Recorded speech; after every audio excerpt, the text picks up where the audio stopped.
الفت میں تو منزل کی ہوس کیسی، یہاں تو عین منزل ہے تھکن سے چور ہو جانا۔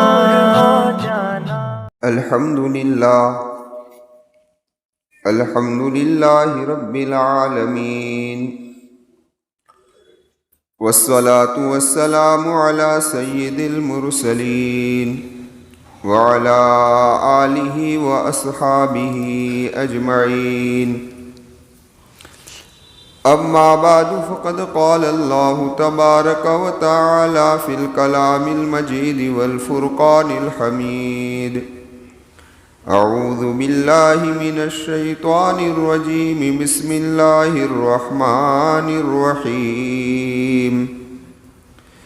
یسألونک عن الساعة ایان مرساها قل انما علمها عند ربی لا یجلیها لوقتها الا هو، صدق اللہ العظیم۔ معزز سامعین کرام اور پردہ نشین خواتین، گزشتہ جمعہ کو علامت قیامت کے عنوان پر کچھ باتیں عرض کی تھی، جن میں وہ علامت جس کو علامت بعیدہ کہا جاتا ہے، ان میں سے دو علامات کے سلسلے کے اندر کچھ بات عرض کر چکا ہوں، کچھ بات پیش کر چکا ہوں۔ اللہ تبارک و تعالیٰ اسے قبول فرمائے۔ اور آج کی اس مجلس کے اندر جو علامات بعیدہ باقی ہے، جس کا تذکرہ کرنے کا باقی ہے، ذکر کرنے کا باقی ہے، اس کے متعلق کچھ بات عرض کروں گا۔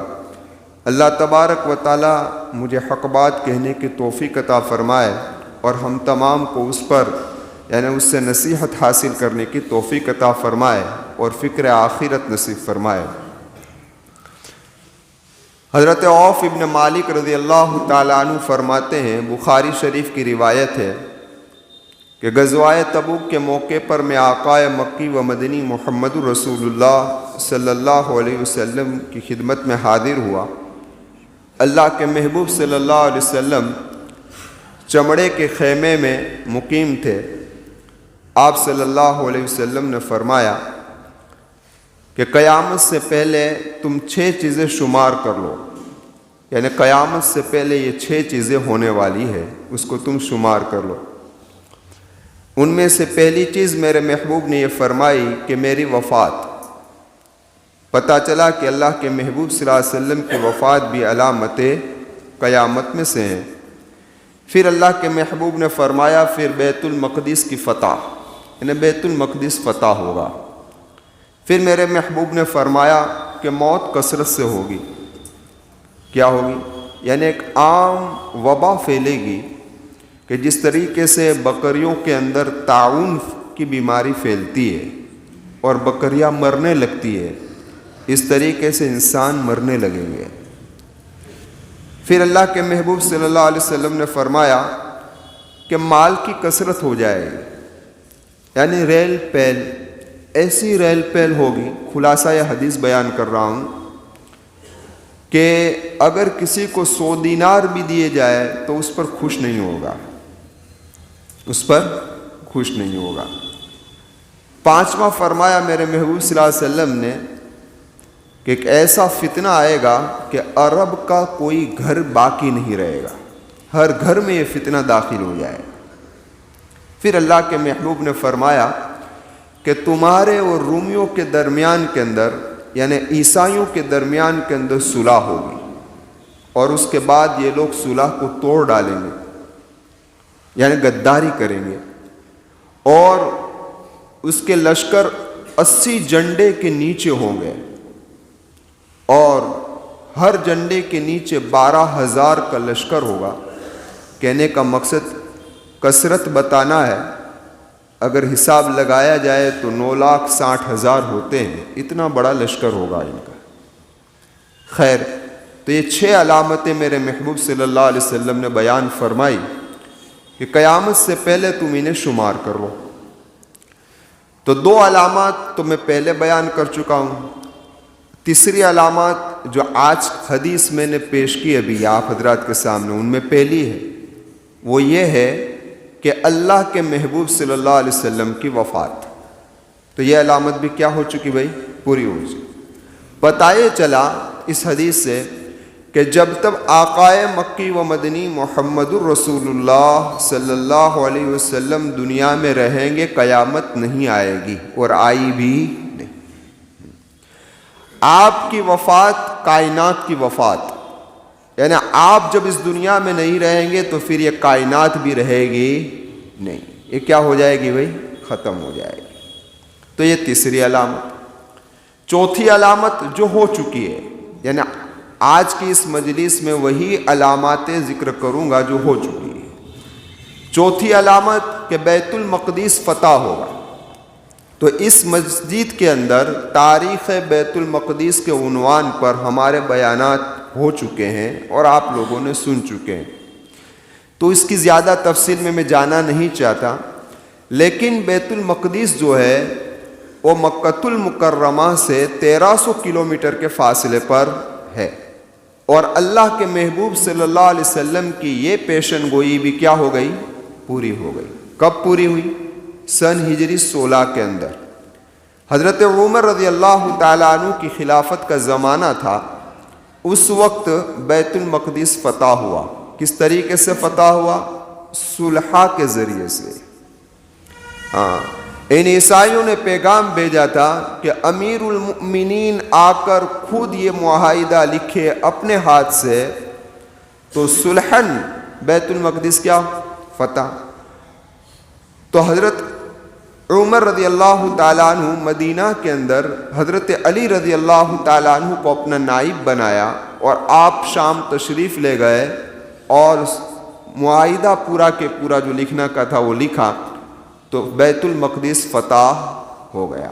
تو یہ پیشن گوئی بھی اللہ کے محبوب صلی اللہ علیہ وسلم کی پوری ہوئی. اب ذرا دیکھیں، اس کے بعد 500 سال تک بیت المقدس مسلمانوں کے قبضے میں رہا.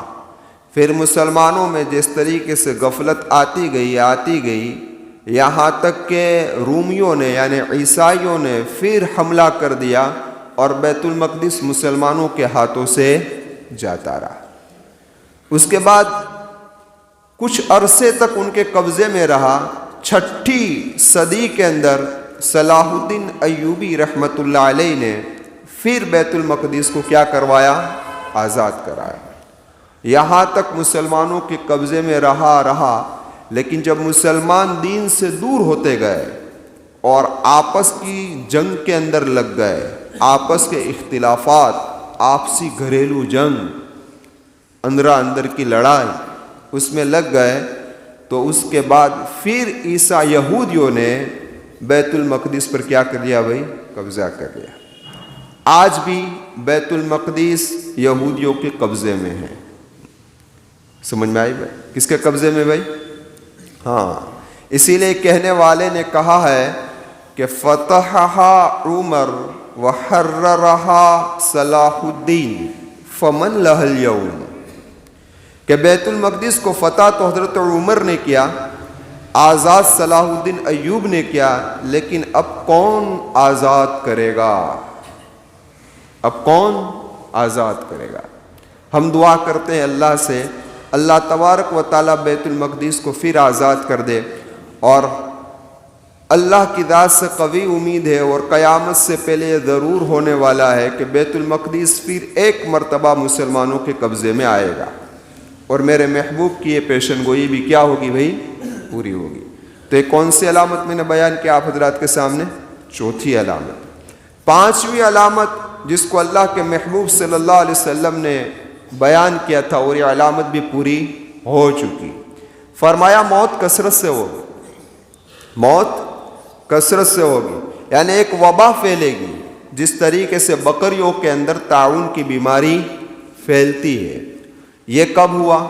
یہ اس وقت ہوا، دیکھیے سن ہجری 16 کے اندر بیت المقدس فتح ہوا. سن ہجری 17 اور سن ہجری 18 یہ دونوں حضرت عمر رضی اللہ تعالیٰ عنہ کی خلافت کا زمانہ ہے، اور بہت ہی گیرا گزرا ہے. سن ہجری 17 کے اندر زبردست قحط نے جزیرت العرب کو گھیر لیا تھا. ایسا قحط تھا کہ مویشی مر رہے تھے, کھیتیاں ویران ہو رہی تھی. 9 مہینے تک پورے جزیرت العرب میں ایک بارش کی بوند بھی نہیں ٹپکی تھی. ریت ہی ریت, ہوائیں اتنی تیز کہ ریت اڑ کر لوگوں کے چہرے کو بھر دیا کرتی تھی. اتنا خطرناک قحط سن ہجری 17 کے اخیر سے شروع ہوا تھا.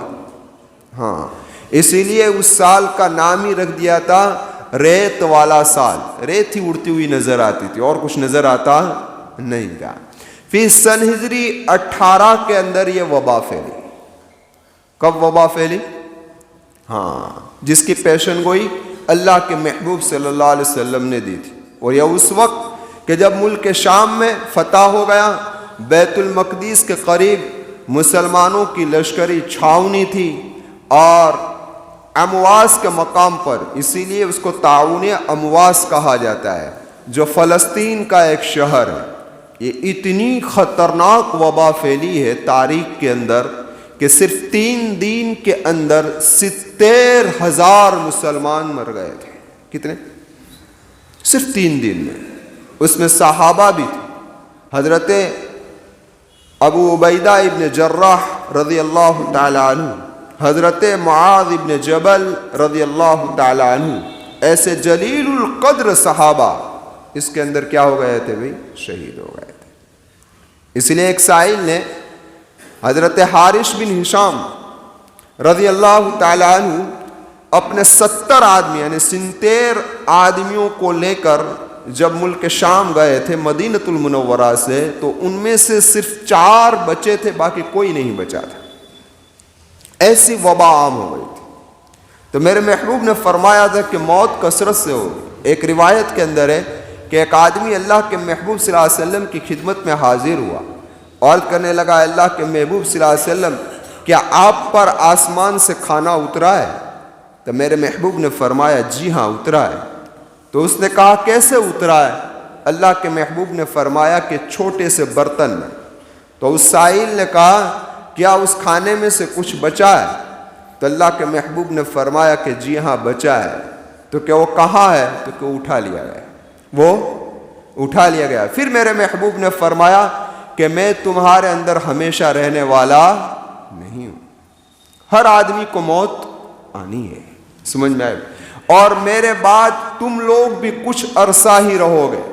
اور پھر اللہ کے محبوب صلی اللہ علیہ وسلم نے فرمایا تمہارے درمیان قتل و غارت گیری عام ہو جائے گی, یہاں تک کہ تمہاری موت کثرت سے ہونے لگے گی. تو اس روایت میں بھی کثرت موت کا تذکرہ ہے. تو یہ قیامت کی علامت تھی, ایک وبا کا پھیلنا, اور اس وبا کے اندر موت کا عام ہو جانا.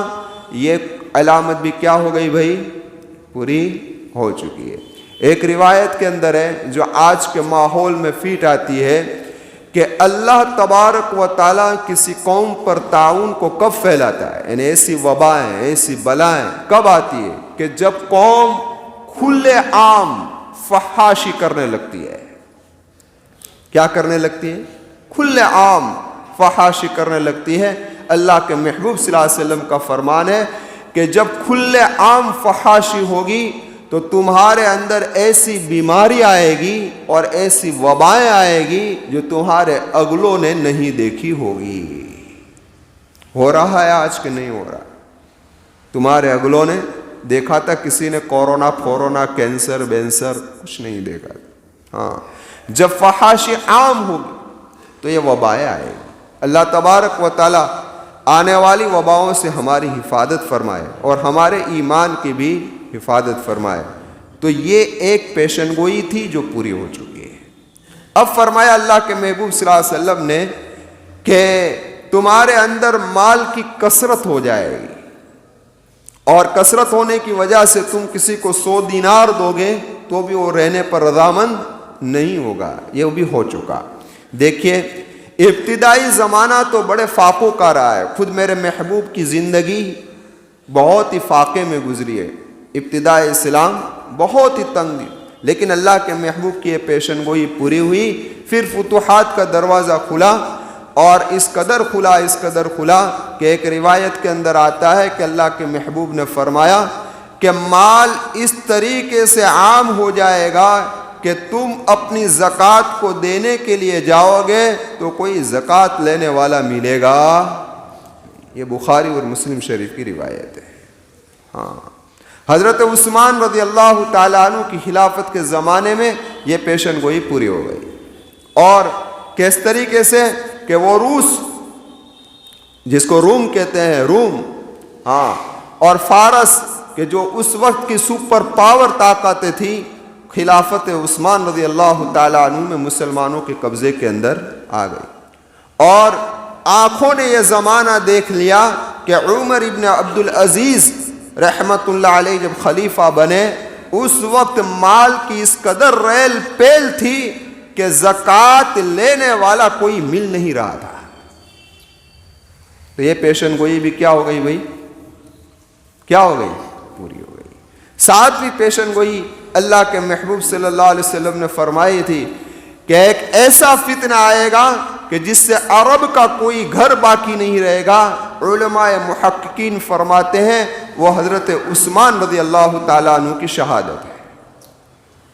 ہاں، اس کے بعد جو فتنے وجود میں آئے ہیں اور مسلمانوں میں جو آپس میں اختلاف پھیلا ہے اور قتل و غارت گری ہوئی ہے، بعض فرماتے یہی جنگ جمل اور جنگ صفین کی طرف اشارہ ہے کہ جس میں عرب کا کوئی گھر باقی نہیں رہا اس فتنے سے۔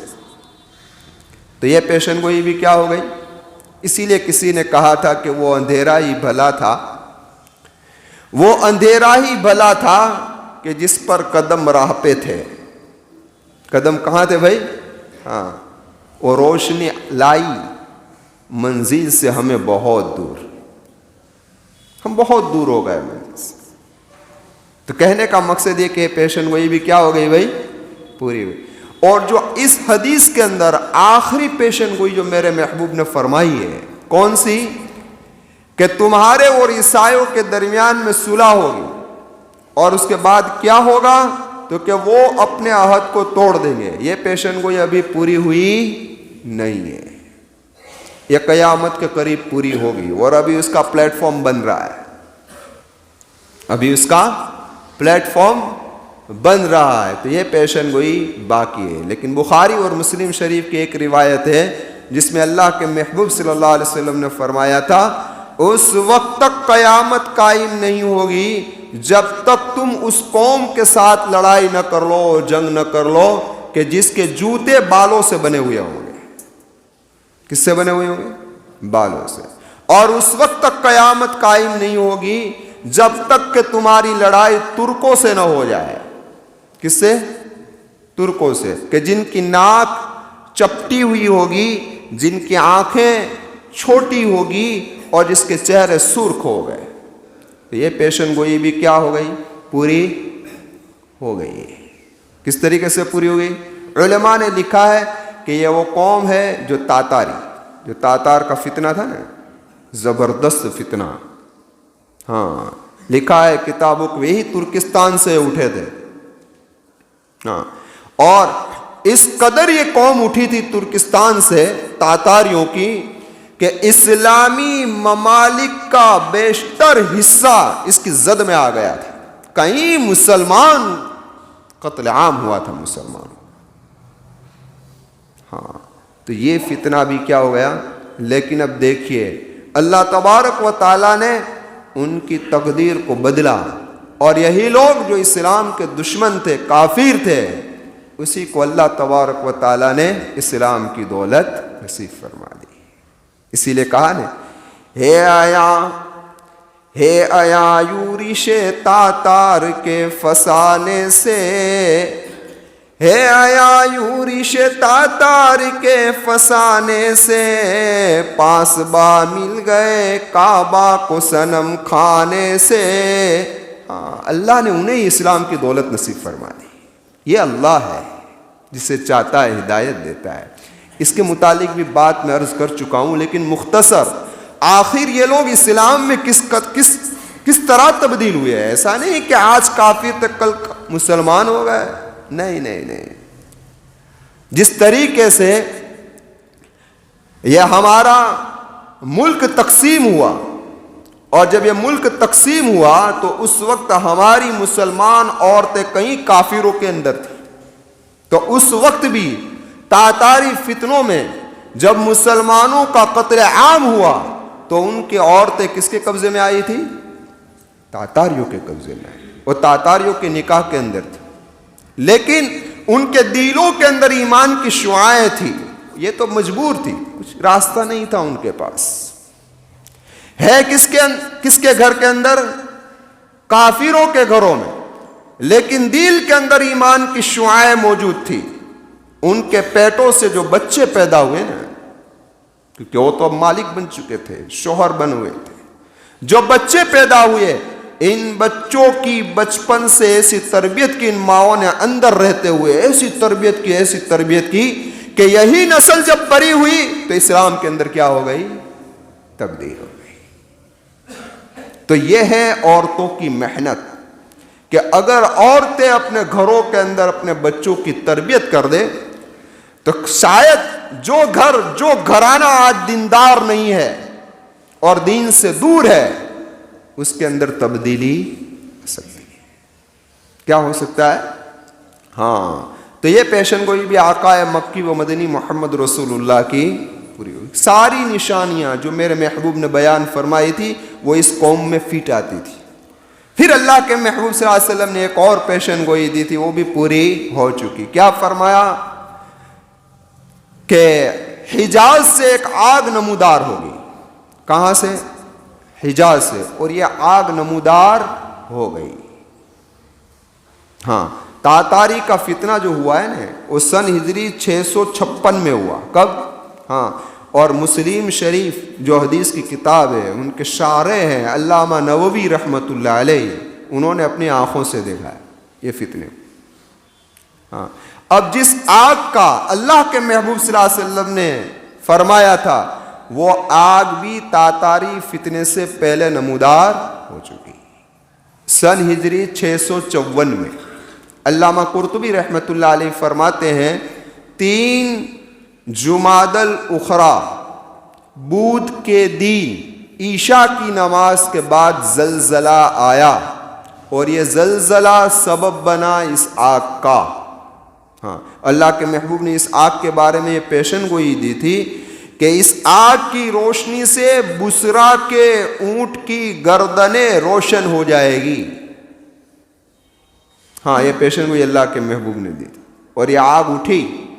اتوار کی معاف فرمائے بدھ کی عشاء کی بعد سے زلزلہ آیا، جمعہ کے دن چاس کے وقت تک۔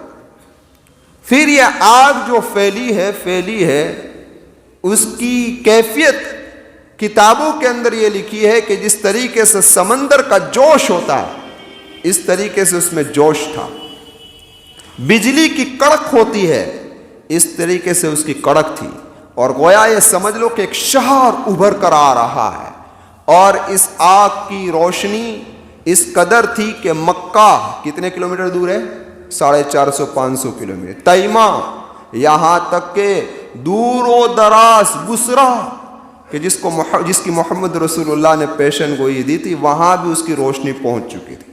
اور اس کی عجیب کیفیت یہ تھی اس آگ کی کہ اس آگ کی زد کے اندر جو بھی پہاڑ آتا تھا وہ پگھل جاتا تھا، جو بھی پہاڑ آیا وہ پگھلا، لیکن کسی درخت کو کچھ نہیں ہوا، درخت کو نہیں جلایا اس آگ، پہاڑوں کو، یہاں تک کہ آگ یہ مدینۃ المنورہ کے مشرق قریظہ سے نمودار ہوتی ہوئی آئی، اور جب مدینہ کے شہر میں پہنچنے کے قریب آئی، کہاں پہنچنے کے قریب آئی؟ شہر مدینہ نے، حرم مدینہ میں، تو حرم کے قریب پہنچی تو پہاڑ لے لو یا پتھر لے لو، پتھر کا جو حصہ حرم مدینہ سے باہر تھا اسے تو جلایا، لیکن پتھر کا وہ حصہ جو حرم مدینہ میں تھا اسے نہیں جلایا، اسے نہیں۔